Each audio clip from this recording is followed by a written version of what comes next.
Hey everyone! So, you've decided to start a trust fund. That's a big step. But let's be real for a second.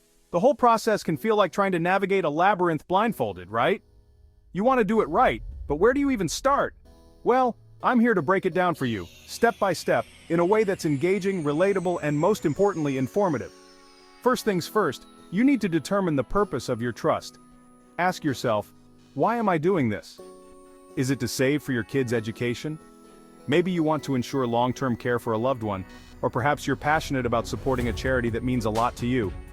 Whatever it is, having a clear purpose will guide your decisions moving forward. Once you have that locked in, you can choose the type of trust that fits your needs. There are a few options here.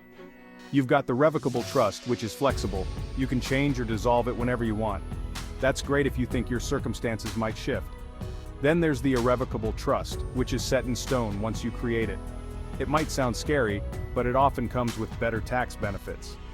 If you're thinking long-term, a testamentary trust can be created through your will and only kicks in after you pass away.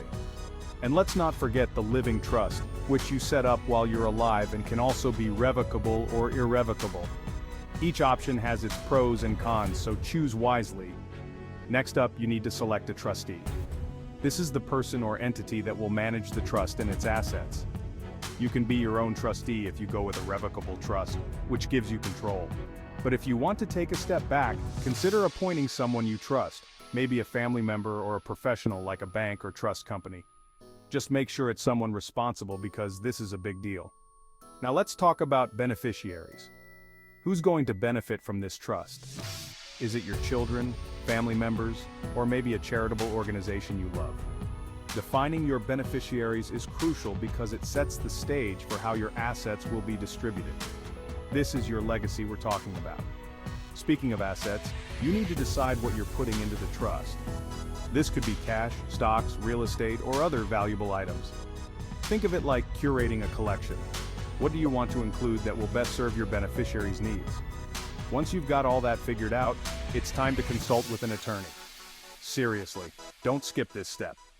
An estate planning attorney will help you draft the legal documents and ensure everything is compliant with your state's laws. They'll also help you include specific instructions about how and when your assets will be distributed. This is where you can really personalize things. After that, you'll need to fund the trust. This means transferring the assets into it, which might involve retitling property deeds or transferring stocks. It's like moving into a new house. You need to make sure everything is in the right place. Finally, let's talk about maintaining the trust. Some trusts may need to be registered with a court or regulatory body depending on where you live. And don't forget about ongoing administrative duties. If it's an irrevocable trust, you might even need to file separate tax returns for it. It sounds like a lot, but once you get the hang of it, it becomes part of your routine. So there you have it. Starting a trust fund doesn't have to be intimidating.